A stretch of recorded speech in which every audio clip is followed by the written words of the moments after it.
شب برات کے بارے میں لوگوں کے ذہنوں میں بڑی افراط تفریط پائی جاتی ہے۔ ایک جماعت وہ ہے جو یہ کہتی ہے کہ شب برات کی کوئی حقیقت نہیں ہے اور اس کی کوئی خاص فضیلت نہیں ہے، تو یہ بات غلط ہے۔ یہ درست ہے کہ جو احادیث اس سلسلے میں وارد ہوئی ہیں ان میں سند کے اعتبار سے ضعف پایا جاتا ہے، لیکن تقریباً 17-18 صحابہ کرام سے اس کی فضیلت منقول ہے۔ تو اگر ضعیف بھی ہوں تو کثرت شواہد کی بنا پر وہ قابل قبول بھی ہے اور امت کا عمل بھی اس کے اوپر رہا ہے کہ اس کی ایک فضیلت ہے، اس رات میں عبادت کرنا، جاگنا باعث اجر و ثواب ہے اور دعاؤں کی قبولیت کی بھی انشاءاللہ امید ہے۔ البتہ کچھ چیزیں اپنی طرف سے لوگوں نے بڑھا لی ہیں جن کی کوئی حقیقت نہیں ہے۔ مثلا یہ کہ بعض لوگوں نے شب برات کے لیے خاص قسم کی نماز کا خاص طریقہ متعین کیا ہے کہ بھئی اس طرح نماز پڑھی جائے، اس کی کوئی اصل نہیں ہے، نہ اس کی کوئی اصل ہے اور نہ اس موقع پر کوئی خاص غذا پکانا، کوئی خاص کھانا بنانا، اس کی بھی کوئی اصل نہیں ہے۔ اس رات میں اللہ جل جلالہ کی خصوصی رحمتیں متوجہ ہوتی ہیں، اس لیے بندوں کو کہا گیا ہے کہ بھئی اس رات سے فائدہ اٹھاتے ہوئے اس رات کو عبادت میں گزارو، دعاؤں میں گزارو، جتنا جس سے ہو سکے۔ ضروری نہیں ہے کہ پوری رات ہی انسان جاگے، لیکن جتنا بھی زیادہ عام دنوں سے زیادہ اللہ تبارک و تعالیٰ کی طرف متوجہ ہو، اور کوئی خاص عبادت متعین نہیں ہے، بلکہ جو عبادات تطوع میں، نوافل میں داخل ہیں وہ ساری کی ساری اس میں انجام دی جا سکتی ہیں۔ نفلیں زیادہ پڑھے آدمی، نفلوں میں تلاوت ذرا لمبی کر لے اگر قرآن کریم یاد ہے، نہیں تو رکوع اور سجدے جو ہیں ذرا طویل ہو جائیں، رکوع سجدے میں اللہ تعالیٰ سے دعائیں بھی مانگے۔ ایک حدیث میں آتا ہے کہ رکوع کے اندر، خاص نوافل کے جو رکوع ہوتے ہیں اس میں انسان کو اللہ تعالیٰ کی حمد و ثنا زیادہ کرنی چاہیے۔ جیسے سبحان ربی العظیم ہے تو سبحان رب السماوات والارض، سبحانک اللہم وبحمدک لا الہ الا انت وحدک لا شریک لک استغفرک واتوب الیک، اور تسبیح اور حمد کے جتنے اور جملے ہیں، اللہم لک الحمد حمدا کثیرا طیبا مبارکا فیہ، اللہم لک الحمد حمدا لا منتہی لہ دون مشیتک، جو صیغے حمد کے اور ثنا کے ہیں وہ رکوع میں زیادہ پڑھے اور سجدے میں دعائیں زیادہ کرے۔ حدیث میں آتا ہے کہ بندہ سب سے زیادہ قریب اللہ تعالیٰ سے سجدے کی حالت میں ہوتا ہے، لہذا اس میں دعائیں جتنی معصور دعائیں ہیں وہ بھی کر سکتا ہے اور اپنی ذاتی دعائیں بھی کر سکتا ہے۔ ذاتی دعائیں بہتر یہی ہے کہ عربی میں ہوں، اگر عربی آتی ہے، نہیں ہے تو دل میں تصور کر لے اور زبان سے معصور دعائیں پڑھتا رہے۔ قرآن کریم کی دعائیں جو ہم بار بار پڑھ رہے ہیں وہ ہوں، نبی کریم صلی اللہ علیہ وسلم سے جو دعائیں منقول ہیں وہ ہوں، تو اس طرح کرے۔ جتنا وقت بچے تو تلاوت میں، ذکر میں، تیسرا کلمہ جو ہے خاص طور پر سبحان اللہ والحمدللہ ولا الہ الا اللہ واللہ اکبر، اور چوتھا کلمہ لا الہ الا اللہ وحدہ لا شریک لہ لہ الملک ولہ الحمد وہو علی کل شیء قدیر، اس کی کثرت کرے، چلتے پھرتے اٹھتے بیٹھتے جتنا بیٹھ کے توجہ کے ساتھ کر سکے، یہ ہے بس۔ باقی وہ اور چیزیں جو لوگوں نے اپنی طرف سے بڑھا لی ہیں کہ فلاں قسم کی نماز ہے، فلاں قسم کا کھانا ہے، فلاں، یہ سب فضول باتیں ہیں، اس کی کوئی اصل نہیں ہے۔ شب برات کے بعد جو اگلے دن آتا ہے اس میں روزہ رکھنا، یہ اس کے بارے میں کوئی صحیح حدیث نہیں ہے۔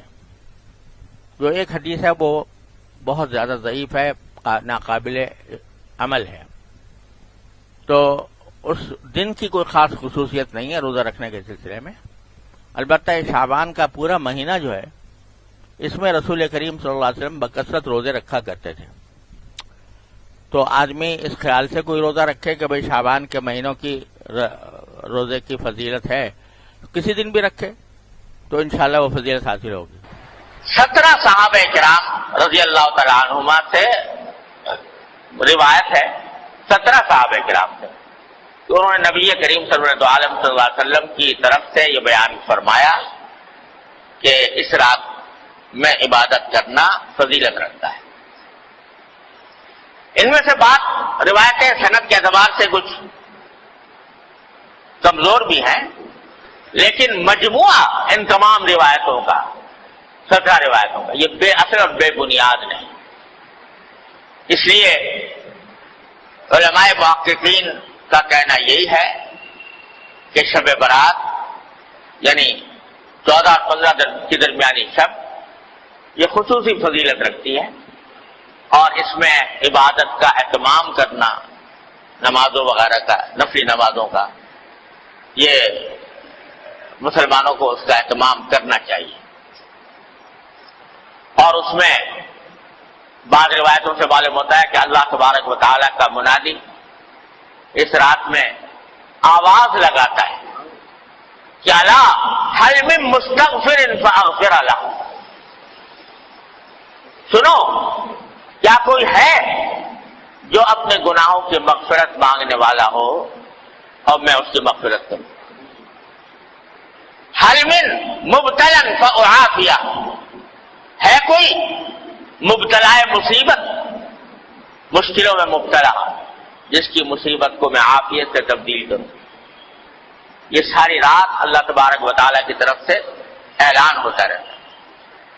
لہذا اس رات میں جاگنا اور عبادت کرنا یہ عام راتوں سے زیادہ فضیلت کا سبب ہے. دعائیں کرنا بشرطے کہ وہ عبادت اسی طرح کی جائے جس طرح جناب نبی کریم سرور دو عالم صلی اللہ علیہ وسلم نے فرمائی.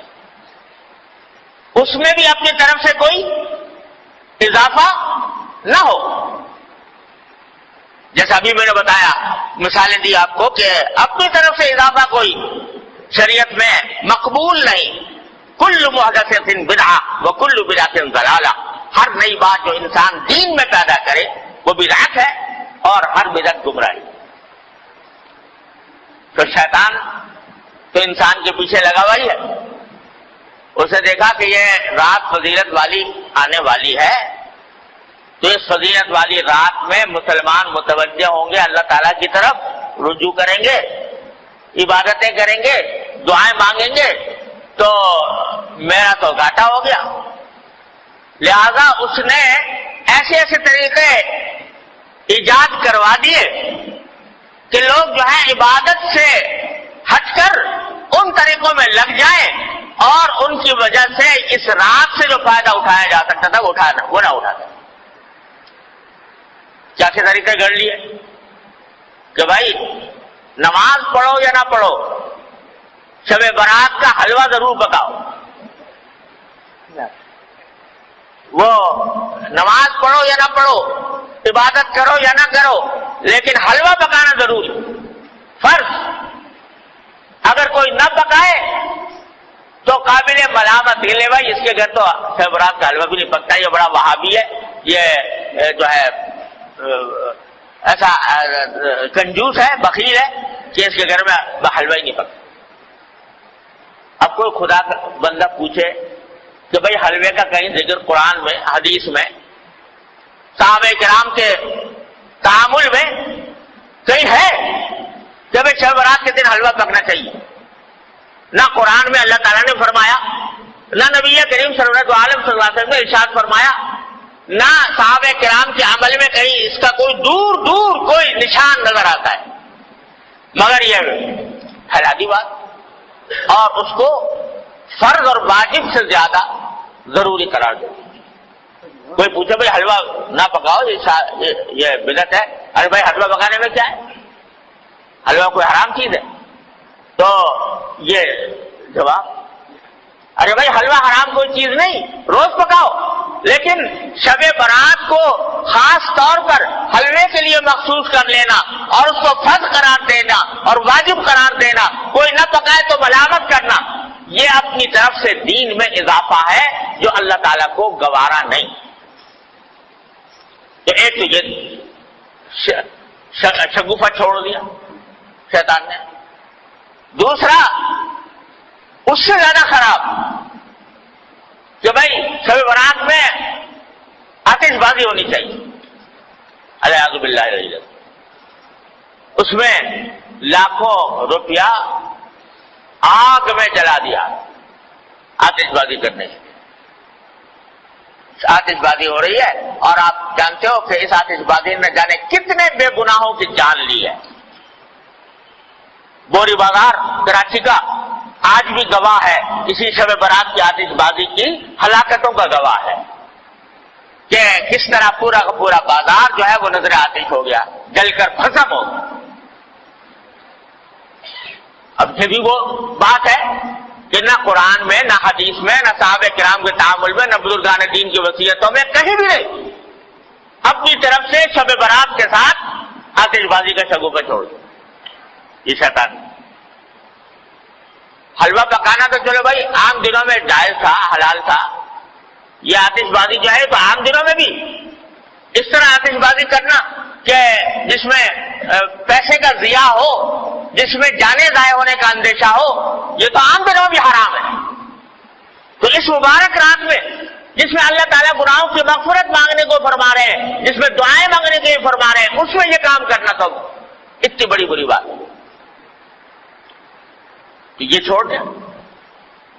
تیسرا یہ کہ بھائی یہ ارادے جو ہوتی ہیں جس میں جاگنے کا حکم دیا گیا ہے عبادتوں کا، اس کا اصل طریقہ یہ ہے کہ آدمی براہ راست اپنے پروردگار کے ساتھ رابطہ اور رشتہ قائم کرے، تنہائی میں، خلوت میں اللہ تبارک و تعالیٰ کی بارگاہ میں حاضر ہو، وہ ہو اور اس کا اللہ ہو، اور وہ اس میں عبادت بھی کرے، سجدے بھی کرے، دعائیں بھی مانگے، تلاوت بھی کرے۔ جتنا آدمی خلوت میں، تنہائی میں اللہ تبارک و تعالیٰ کی عبادت کرے گا، اتنا ہی اللہ کے ساتھ مضبوط تعلق پیدا ہوگا، اتنا ہی اجر و ثواب ملے گا، اتنی دعائیں انشاءاللہ قبول ہوں گی۔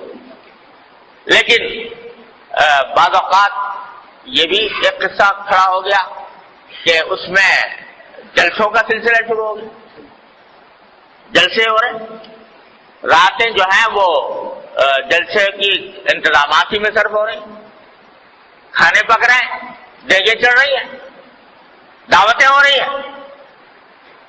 تو نتیجہ یہ کہ وہ اوقات جن کا لمحہ لمحہ قیمتی تھا وہ جلسوں کے انتظامات میں صرف ہو رہا ہے، دیگیں چڑھ رہی ہیں، کھانا پک رہا ہے اور لوگ دعوتیں کر رہے ہیں۔ ارے بھائی یہ اللہ نے رات عطا فرمائی ہے، یہ اس کا جتنا بھی حصہ موقع مل جائے، اچھا تو ہے کہ پوری رات پوری نہ ہو سکے، جتنا موقع مل جائے گوشہ تنہائی میں اپنے اللہ سے رابطہ قائم کرو، جیسا کہ نبی کریم صلی اللہ علیہ وسلم فرماتے ہیں۔ تو اس میں نمازیں، نفل نمازیں پڑھے، لمبی لمبی صورتیں اگر یاد ہے وہ پڑھے، دعائیں کریں، مناجات مقبول دعائیں، نبی کریم صلی اللہ علیہ وسلم کی دعائیں ہیں وہ کریں، اپنے ذات کی دعائیں کریں۔ آج پوری امت مسلمہ ایک عظیم آزمائش میں مبتلا ہے اور ہمارا ملک خاص طور پر گھرا ہوا ہے، تمام چاروں طرف سے خطرات اور فتنوں میں گھرا ہوا ہے۔ اس کے لیے دعا کریں اور اللہ تبارک و تعالیٰ سے مانگیں۔ اس کام میں اس رات کو صرف کرنا چاہیے۔ اللہ تعالیٰ اپنے فضل و کرم سے ہم سب کو اس کی توفیق عطا فرمائے۔ اور بھائی اس کے بعد اگلے دن جو ہے یعنی 15 شعبان، اس کے روزے کے بارے میں کوئی حدیث صحیح نہیں۔ یہ جو مشہور ہے کہ اس رات کا، اس دن کا روزہ رکھنا جو ہے وہ خاص طور پر اس دن کا روزہ، اس کے لیے جو حدیث آئی ہے وہ بہت کمزور، ضعیف ہے، قابل اعتبار نہیں۔ البتہ ابھی بات کر چکا ہوں کہ شعبان کے سارے ہی مہینے میں آپ روزے رکھا کرتے تھے، سارے مہینے کے اکثر ایام میں روزے رکھا کرتے تھے، لہذا وہ فضیلت جس طرح آج کے دن کو حاصل ہے، اسی طرح کل کے دن کو بھی حاصل ہے، پرسوں کو بھی حاصل ہے، ترسوں کو بھی حاصل ہے. اور دنوں میں نہیں رکھ سکے اس دن رکھ لو، لیکن خاص طور سے 15 شعبان کے روزے کی کو زیادہ فضیلت سمجھ کر